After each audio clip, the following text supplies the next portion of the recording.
Hello and welcome to the Morning Filter. I'm Susan Jabinski with Morningstar.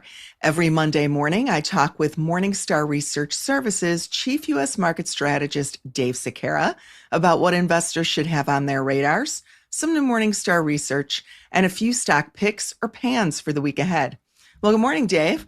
Before we talk about the week ahead, we had some news break this morning that the United States and China have come to a bit of a breakthrough on trade, significantly reducing tariffs on both countries' goods for 90 days. So what's your reaction? Hey, good morning, Susan. It's a beautiful spring day out. Markets are up about 3% pre-market, so what's not to love? No, seriously, I'm still reading through the news, trying to figure out exactly, what this agreement is. At this point, it appears to me as though it's really just another 90-day pause. Essentially, the US and China agreed to suspend most of the tariffs. So here in the short term, it's a good de-escalatory move, but between the different tariffs that were outstanding, like the 10% tariffs, the fentanyl tariffs, and so forth, I still think the total tariffs on China, by my estimates, are still 30%. So it's still higher now than it was, before all of this began. So while it is a good step forward and it allows breathing room for both parties to be able to have some negotiations, but it's still, high enough that it's going to keep the pressure on both sides. It is still going to be, contractionary for both economies. So it still forces, both sides to be able to negotiate further from here. In my mind, I still think we have a long way to go before we get any kind of real specificity as far as what the final trade terms between the two countries are going to be, what specific product categories are going to be covered, which ones are excluded. So again, a good first step, but certainly not any kind of conclusion that we're really going to want to have at the end of the day. Now, as you mentioned, the market's responding very positively to the news this morning as we're taping this. So what do you make of the market's response? I think it's just too much, too far, too fast. I mean, the markets, last time I checked, futures were up, give or take about 3% this morning. That puts the market now back to where it was trading at the beginning of March. So we're only down a little bit from where we began, the beginning of the year. So I just think it's, too far, too fast. Now, overall, I still think that, even with this morning's move, the market trades at a couple percent discount to our fair value. So I still think for long-term investors, you still want to be market weight equities. I would not be moving, to an underweight at this point in time. But I think it's just a good indication of how sometimes the market probably moves, too much, too fast, like a pendulum, where it might swing, one direction or the other before you move back towards the middle. I mean, if you remember, we officially changed our recommendation to overweight U.S. equities on the April 7th edition of the Morning Filter. At that point in time, the market was panicking. It was just selling off way too much as compared to valuations. Now, since then, we've moved back to a market weight recommendation over the past few weeks to be able to lock in those gains. So while the market is still probably at a couple percent discount, I think this rally is just too much, too fast until we get more specificity as far as what the real trade terms are going to be, what they may have as far as impacts on the economy overall, as well as what individual companies will be affected and which ones aren't. All right, let's talk a little bit about last week's Fed meeting. Now, as expected, the Fed left rates unchanged. Was there anything notable, in your opinion, in Fed Chair Powell's comments? Not really. I think overall, I mean, the meeting itself and then the Q&A afterwards was what I consider to be, much ado about nothing. I heard him say a lot of words, which in my mind, I just kind of interpreted as him just really saying, we have no idea how the tariffs are going to pan out as far as what they do for the economy and inflation in the short term, much less what they're going to do over the longer term. But when they do pan out, we will take action in order to support our dual mandate, as needed. So definitely the Fed is on hold here until they see the economy either getting worse than what they were expecting, and if so, having to make an adjustment that way, or conversely, if inflation and inflation expectations start moving too high above where they want to see that, then they're going to have to move that way. Of course, either of which, the economy getting worse faster than expected, or inflation going higher faster than expected, both of those would be, negative for the stock market, as well. But again, for now, just the market or the Fed on hold until we get, more data coming in. Well, and we are going to let's look ahead now. We are going to get some Mhm. data this week. We have both the CPI and PPI coming out. So, what's the market expecting, and what could a hotter than expected number or reading mean? It's actually kind of the same thing I think you and I talked about, last month. I think if, the numbers come in line or better, I think you can really just ignore them because they're not going to have any bearing on what future inflation is going to be going forward, depending on how all the tariff negotiations work out. Now, conversely, if it is worse than expected, I do think that would be a bad sign that would handcuff the Fed, even further from being able to cut rates, anytime here in the next, couple of months. So again, I think keeping an eye on it, but it's not necessarily anything I'm going to read, too much into.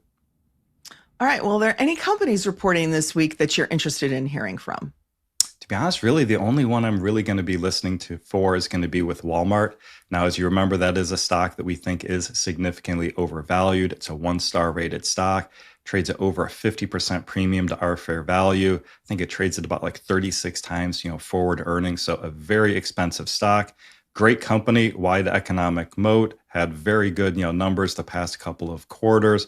Very good increases in foot traffic and same store sales. So I want to see if they're still getting, that same kind of growth as consumers trade down from more, traditional supermarkets and retailers, to an everyday low price provider like Walmart. Want to hear if there's, any changes in consumer spending habits. So we'll just see how this one works out. Any kind of miss here, I do think there is a lot of downside risk in this stock. All right, well, let's move on to some new research from Morningstar. And we had a few tech companies report earnings last week, so we'll start right there. AMD's numbers were good, and the forecast was too. What did Morningstar think of the report, and how does the stock look from a valuation perspective after earnings? Yeah, I mean, just a quick recap here. So, first quarter revenue came in above guidance. Second quarter revenue guidance was above consensus expectations. Now, their EPS guidance was a little bit lower than forecast, but in our mind, that's really not that much of a concern. A lot of that is really just due to the previously stated 800 million in charge-offs that they're going to have to take for those AI chips that they were building specifically for China to get around the regulations.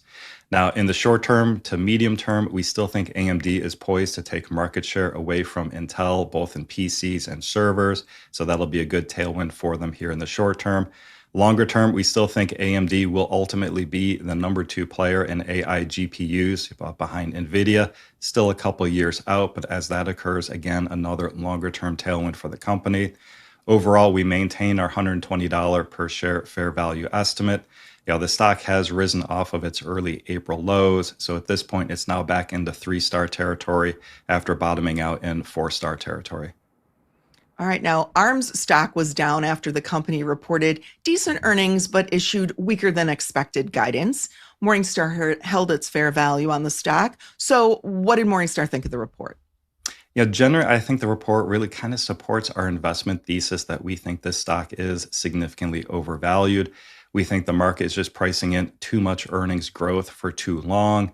Taking a look at their revenue guidance here is probably a little disappointing to the market, 1 to 1.1 billion. I think consensus was at the high end, of that guidance range. As far as earnings guidance, that was 30 to 38 cents per share, much lower than what the consensus is at 42 cents per share. And in order to make their numbers, for the full year, the management of this company is banking on a much stronger second half of the year. So if that's not to play out, probably still more downside risk, in the stock. It's very highly valued. It's really based on outsized earnings growth. To be honest, I'm actually kind of surprised the stock didn't pull back more, after that earnings announcement. Now, even after that pullback, ARM stock looks way overvalued according to Morningstar. And you talked a little bit about how our thesis is different from the markets on the stock. Unpack that a little bit more because it seems like we really have quite a different take on the company than the market does. We do. So this business model is what we call being an asset light business. So what they do is they develop the architecture that's used for designing the CPUs for smartphones. So they'll make money. You're really charging a royalty fee. They don't manufacture anything. And since they don't actually have those manufacturing costs, any growth that they have really falls almost, straight to, the bottom line. So as more cell phones are sold using their architecture, it's a very highly leveraged effect to earnings growth over time. Having said that, we have a pretty strong growth built into our model. Even with all that, it's a one-star rated stock at a 60% premium, just as an indication of how highly valued this company is. It trades at 63 times our 2026 earnings forecast. And taking a look at our model, I think we expect earnings to double over the next 5 years. It trades at 36 times 2029 earnings forecast, even expecting earnings to double over that 5 year time period. So you have to have a much stronger growth period or growth, even over what we're currently modeling in to think that the stock is undervalued or looks attractive today. Yeah, sounds pricey. All right, now Fortinet stock fell 12% after reporting earnings. Morningstar's analysts thought the report was solid and management held its guidance, and we maintained our fair value estimate. So, what do you make of the market's response, and is there a buying opportunity here? So they started 2025 with what we consider to be, pretty strong results, top line growth of 14%, margin expansion of 565 basis points to 34.2%. Yeah, we think this supports our longer term investment thesis, both in cybersecurity stocks and for this company specifically. The company is getting, the benefits of product expansion. Their legacy business was really just firewalls. They're now moving into what's called Secure Access Service Edge and into security operations. We did maintain our fair value at 108 per share. So the only thing that we can really think of here is that maybe the stock sold off as the market was expecting the company to raise its 2025 sales and billings outlook, whereas management maintained their guidance or their outlook on both. Maybe it's just a matter of the company at this point in time, with everything going on in the world, just being conservative in an environment where the economy is slowing and the impact from tariffs is somewhat unknown. The stock has fallen to a 10% discount from trading on top of our fair value. However, at this point, that's not enough to move it into 4-star territory. It's still a 3-star rated stock. So maybe one of those stocks you keep on your buy list here, watch it. And if it does have, more of a correction, one that you can start layering into over time.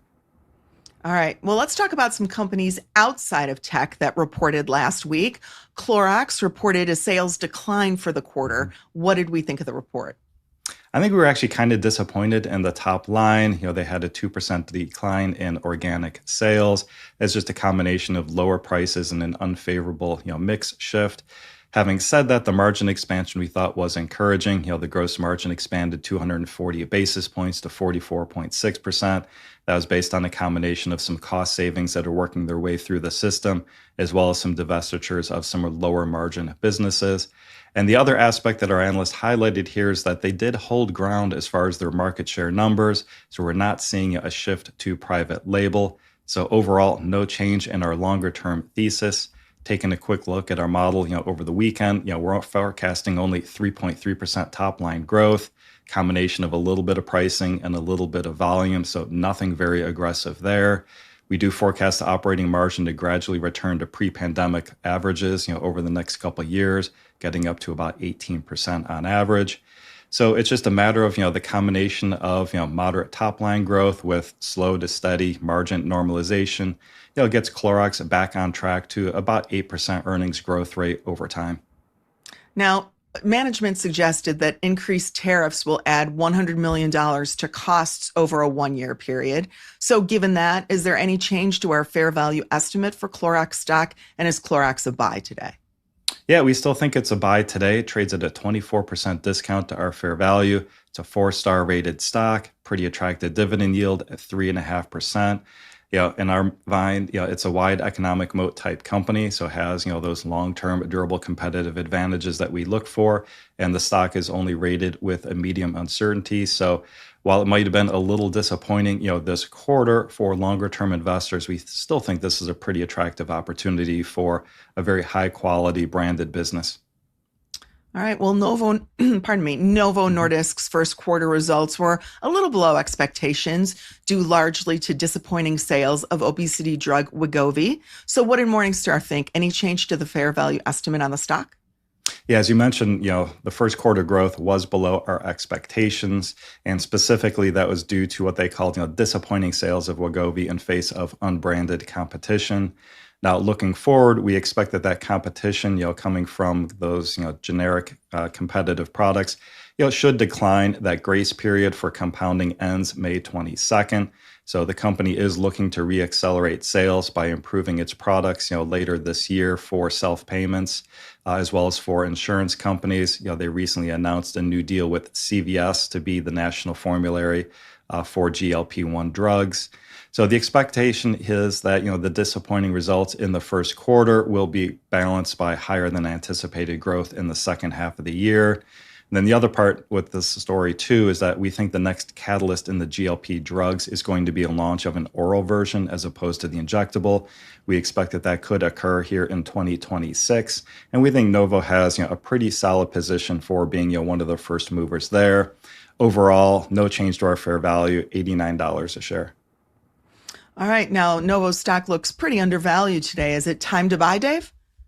So I think this is going to be one where it's maybe more for, those investors that are willing to take a little bit more of a speculative position, in their portfolio. The stock has been pretty volatile. It dropped, I think, over 50% from its peak of $143 a share. I think that was in June of 2024. It was a one-star rated stock, at that point in time. But it's down enough now. It does trade at a 27% discount. It's a four-star rated stock. So to some degree, I also think for investors, it's also going to just really depend on your own personal outlook for the GLP-1 drugs, overall, as well as for Wegovy to be able to maintain its growth rate, in the face of, greater competition as we have other GLP-1 drugs, come online over the next 3 years. Now, International Flavors and Fragrances is a name we've talked about quite a bit in the past. Morningstar cut its fair value estimate of the stock by 8% after earnings. Why?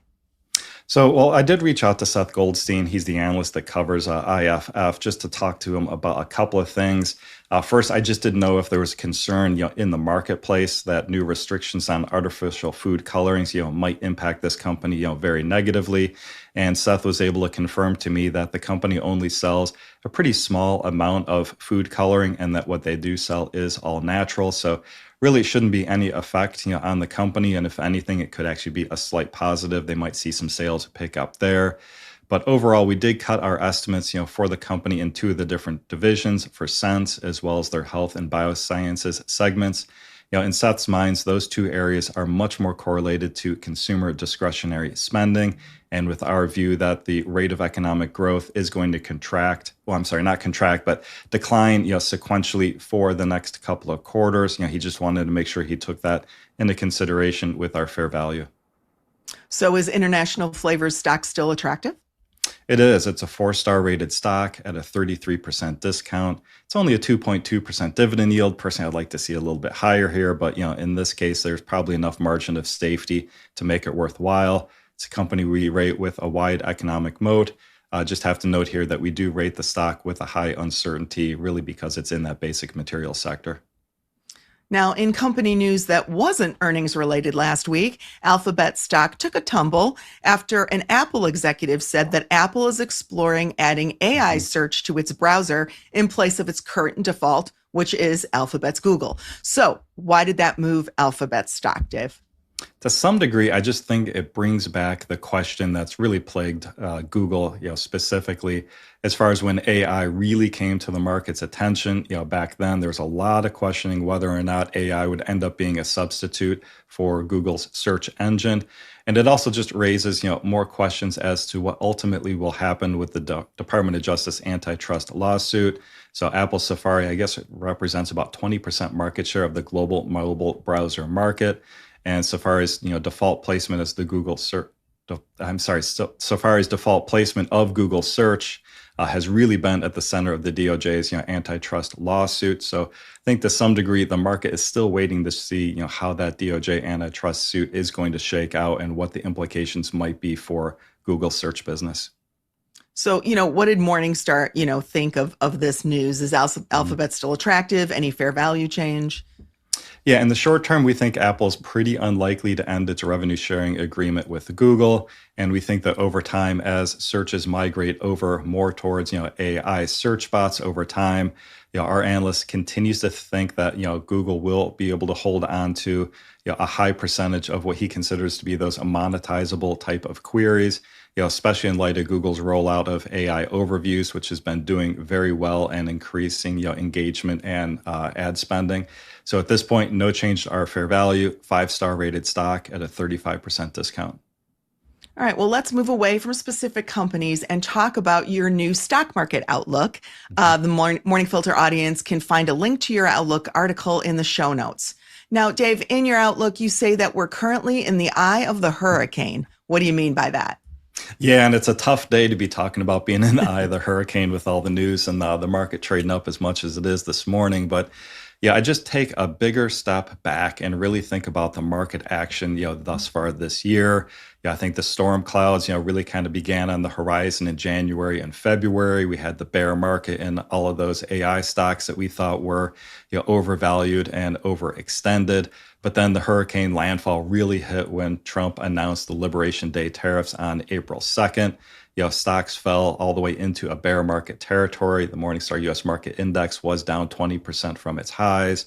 Now, at that point in time, we thought, the storm was pushing stocks down too much. On April 7th, on that episode of The Morning Filter, we moved officially to a recommendation to overweight stocks. Then we had the implementation of the 90-day pause. The skies, started to clear. Stocks immediately bounced higher. The focus shifted away from the tariffs, towards earnings season. Stocks climbed, throughout earnings season.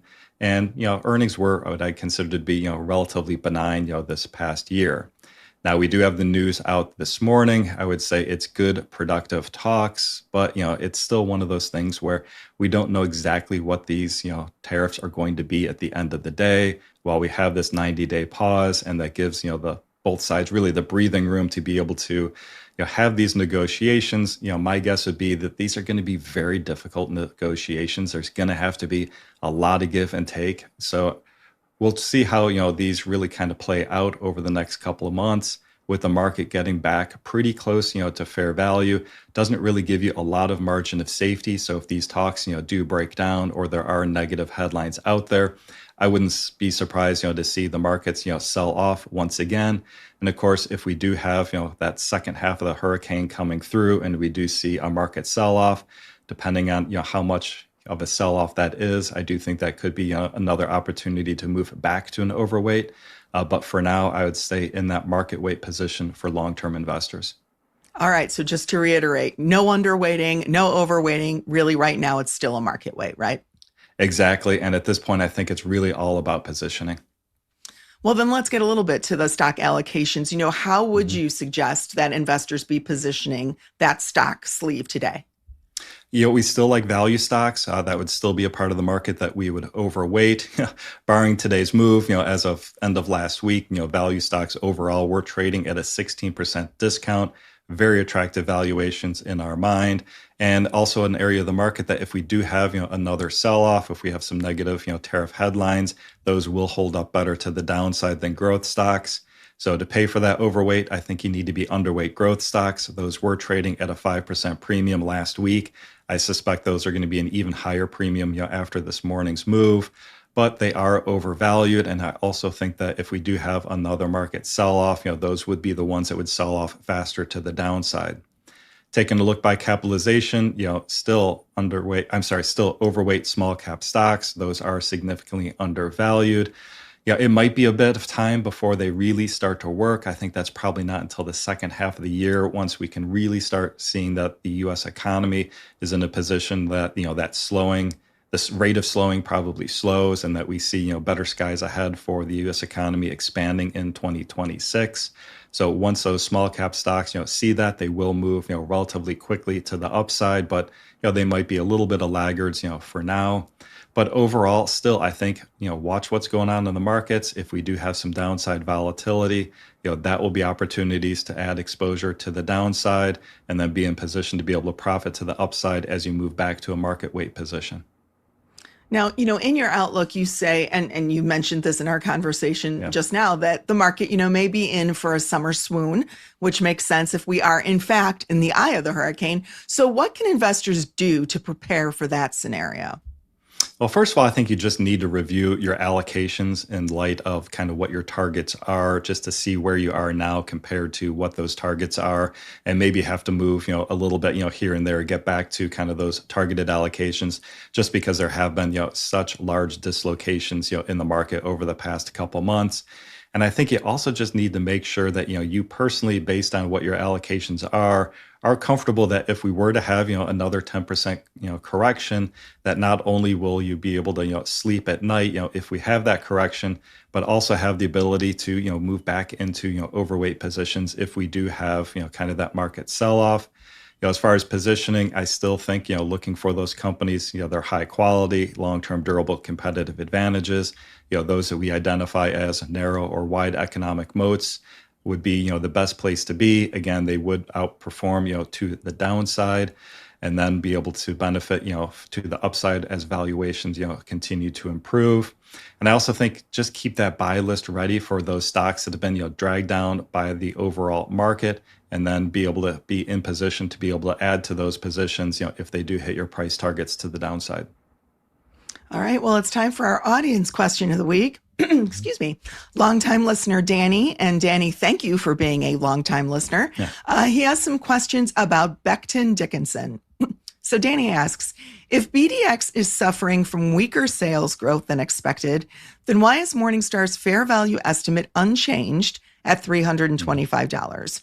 Don't the worsening economic headwinds portend lower future net cash flows despite technically inline profits this quarter? What is it that Morningstar sees that the broader market is missing?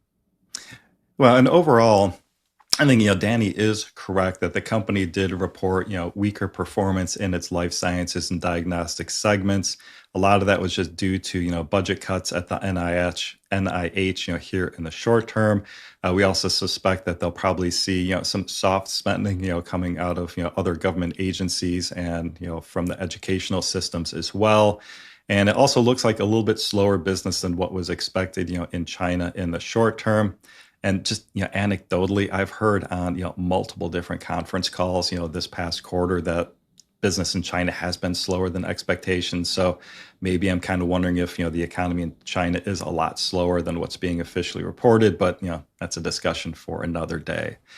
Getting back to, BDX. So again, when we think about, how we value stocks, the valuation is the present value of all of the future free cash flow that a company's going to generate over its lifetime. So when you have, small changes in near-term performance, that's not usually a really big driver of valuation changes. The big valuation changes are when there's some catalyst that causes us to kind of reevaluate, our long-term thesis and our longer-term assumptions.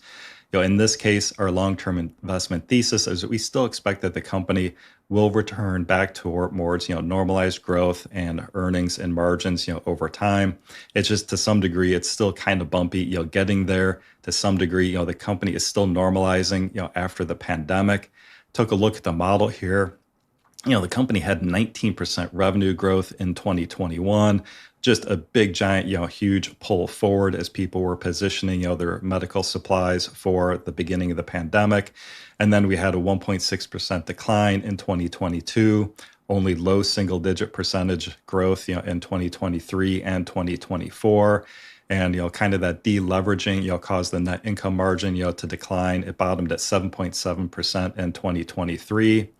Now, having said all of that, we do expect that going forward, the company will be able to get back on track. Taking a look at our financial model, we're looking for a 5-year compound annual growth rate of 5% for revenue over the next 5 years. So if you take a combination of that top line growth as well as, kind of that operating margin expansion as they get back towards more kind of normalized margins that you would see for this company, you're going to get to an earnings growth rate averaging, 10%. Company's only trading at 12 times or 2025 earnings estimates. So we still think the valuation here looks, pretty attractive overall. All right. Well, like to thank Danny for his question. And audience, keep sending Dave and I your questions at themorningfilter@morningstar.com. All right, let's move ahead to the picks portion of the Morning Filter. This week, Dave, you've brought us 3 stocks to sell and 3 stocks to buy instead. So how did you come up with these sells and buys, Dave? Yeah, essentially, for the sells, I just looked for those stocks that were, undervalued at the beginning of the year that, had just, I'm sorry, looked for those stocks that were undervalued at the beginning of the year, but, have since then, run up, too far, too fast, into the area that we now think that they're overvalued and you can do some profit taking. And conversely, as far as the buys goes, we look for those stocks that at the beginning of the year were overvalued, but have since, fallen enough or that we, and or raised our fair value such they're now looking to be, pretty undervalued. So All again, right. really just kind of looking for those ones that, move, too far in one direction, or the other in order to trip our star ratings. All right. Well, then let's look at the sells first. Your first stock to sell is Philip Morris International, and this one's up 85% during the past 12 months, which really surprised me. So talk about this sell. Yeah. So, I mean, as far as, the stock, a year ago, it was a 4-star rated stock. As you mentioned, the stock is up, was it 80 some percent, over the past, 52 weeks. Back then we thought that the market was greatly underestimating, the value of Zyn. That's their smokeless nicotine pouches. In fact, now it looks like 40% of the company's revenue actually comes from smoke-free products. But with as much as that stock has run up, it is now a 2-star rated stock and trades at a 13% premium to our fair value. So if you've ridden this stock, that far, certainly a good time to at least take a little bit of profit off the table on this one. All right. Your next stock to sell is Exelon. Why? Yeah, a year ago, May 2024, it was a 4-star rated stock. Just thus far this year, it's up 20%. That's a big move for a utility company. Now trades at a 10% premium, so just edges into, 2-star territory.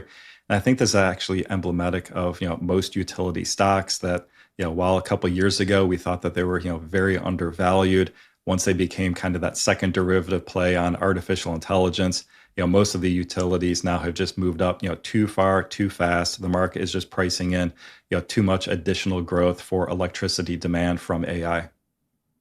All right. And your final stock to sell is American Waterworks. Tell us about it. Coming into this year, it was a 4-star rated stock. It's up about 17% year to date. So it now trades at a 7% premium, just enough to put it in 2-star territory. So again, 17% run, nice rally, especially in a market that, has traded off, maybe not so much off after this morning's move, but again, a good time to at least, pair your position, take some profit off the table and, have that capital to either redeploy in something else that's undervalued or be able to redeploy here if you do have, the market sell off and this one sell off with it. All right. Well, let's move on to your stocks to buy. The first is Amazon. Walk us through Amazon's basics. Yeah, I mean, through last Friday, Amazon stock was down 12% year to date, much greater than the overall, negative market performance. But yeah, at the same point in time, after earnings, we increased our fair value to $240 a share from 200. So between, the market moving down too much and us increasing our fair value, it now trades at a 20% discount. So it's a 4-star rated stock. I do have to note it does not pay a dividend, so maybe not necessarily appropriate for people looking for a dividend. A stock we rate with a medium uncertainty and a stock with a wide economic moat, and not only a wide moat, but it does have 4 of the 5 moat sources supporting that economic moat.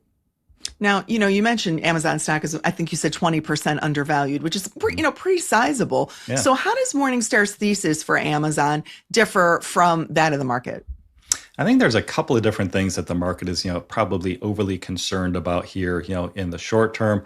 The first, of course, is the potential impact of, tariffs on Chinese products. In my mind, I think Amazon, just based on its size and scale, will probably be in a better position, than most retailers. I think that would allow them to be able to get, better pricing concessions, from their suppliers than what you would see from smaller retailers. I think after earnings, last quarter, there was a lot of concern that growth in AWS, Amazon Web Services, that's their AI hosting platform, is slower than the growth we saw at Microsoft Azure, that's their AI platform. Amazon has been, capacity constrained, so that has, kept their growth back, here in the short term. But we think that growth will accelerate in the second half as more capacity comes online. And then lastly, I know there was also concern that guidance for the operating margin was below expectations. We think that was really due to the launch costs of their satellite system, as well as spending on capacity for AWS, which again, both of those will just end up adding, to the revenue and the earnings growth, streams for the company, over time. Overall, we had already incorporated pretty flat margins, this year into our model, so there's no change as far as that goes, and there's no change to our overall long-term assumptions. All right. Well, your second stock to buy is Ingersoll Rand. Tell us about it. So it was a 2-star rated stock at the beginning of the year. Through last Friday, the stock was down 14% year to date. We actually increased our fair value slightly up to $84 a share from 80. So it's one of these ones, it just kind of edged back into 3 stars. It was 4 stars a little while ago, but overall still trades at a 6% discount for a company with a narrow economic moat and a medium uncertainty. Pays a small dividend. I'd like to see a little bit larger dividend here, but at least you're getting paid something while you wait for this one to continue to keep correcting to the upside. And as you mentioned, it's been kind of an up and down year for Ingersoll Rand. So why specifically do you like the stock? Yeah, as you mentioned, a lot of stock volatility here based on everything going on with the tariffs. Down 12.3% year to date. So certainly a lot more than what the broad market was down. What I kind of like here was kind of the price action that we saw after, the last earnings announcement. So the stock actually traded up even after management lowered their guidance for the year. So in my mind, I think the market had already reset its expectations for the year, even before management, officially guided down. So they're looking for earnings of, 328 to 340 a share. I've got to assume that, that's probably a pretty conservative estimate for earnings this year. I doubt management would want to take the risk of having to lower again if they weren't going to meet those numbers. And then management also said on the call that order trends had remained, relatively stable, in April. So again, I think that's also a good indication that the potential tariff impact here might be less than what the market was pricing in. And even so, I think on the call, management specifically stated that they think they have enough different countermeasures, between price increases, supply chain optimization, and changing, their manufacturing to more localized areas that really should be able to mitigate most of the impact from any potential tariffs that come through anyways. All right. And your final stock to buy is Marvell Technology. Now, this one's really trading at a deep discount. Run through the numbers here. Yeah, this was a 2-star rated stock at the beginning of the year. Last I checked, it was down 46% year to date. And over that same time period, we held our fair value unchanged. At this point, it is a 4-star rated stock, trades at a 34% discount. Only a small dividend here. I think it's about 0.4%, but a company we rate with a narrow economic moat. Although being a tech stock like this, it does have a high uncertainty rating. Yeah. And you talked about performance. Marvell stock is really having a terrible, horrible, really bad 2025. So unpack the challenges that the company's facing, Dave. Is it a matter of first DeepSeek, then tariffs? So tariffs are definitely a concern here, and our analyst has wrote about it in his notes. And I think we're going to need to see more clarity before this stock really makes any kind of substantial comeback. So maybe this is a story more for after the tariff negotiations are concluded. But more than anything else, when I look at the price action on this stock, it's very similar to what we saw with a lot of AI stocks. So DeepSeek was definitely the catalyst earlier this year that forced the markets to reevaluate the valuations that they were paying on AI stocks overall. In this case, this stock was trading at a 40% premium above our fair value estimate, before the DeepSeek news, really hit the headlines. And then, if you look at the chart here, the stock decline, it really occurred all before even the Liberation Day tariffs were announced. So I think it was really much more due to the market reevaluating the long-term, valuations that they were paying on these AI stocks, even more than kind of any potential implications that the tariffs might have. So then, despite all that, Dave, why is Morningstar bullish on Marvell? So I read through the note over the weekend, and our analyst noted that specifically there are 2 areas that he is, more bullish than what we see, across other consensus forecasts for this company. Specifically, he called out custom AI accelerators and optical connectivity for data centers as being the 2 areas that he has, higher growth than I think what the market is currently pricing in. So his forecast, for the firm is still to exceed its revenue guidance for AI. I think the company right now is looking for fiscal year 2026 of 2.5 billion in sales, in the AI products, whereas we currently project 3.4 billion. So we're looking for a lot of upside, in the AI there, which really drives, I think, a big differential in how we value this stock than where the market currently is today. All right. Well, thanks for your time this morning, Dave. Those who'd like more information about any of the stocks Dave talked about today can visit Morningstar.com for more details. We hope you'll join us next week for the Morning Filter on Monday at 9 a.m. Eastern, 8 a.m. Central. In the meantime, please like this episode and subscribe, and have a great week.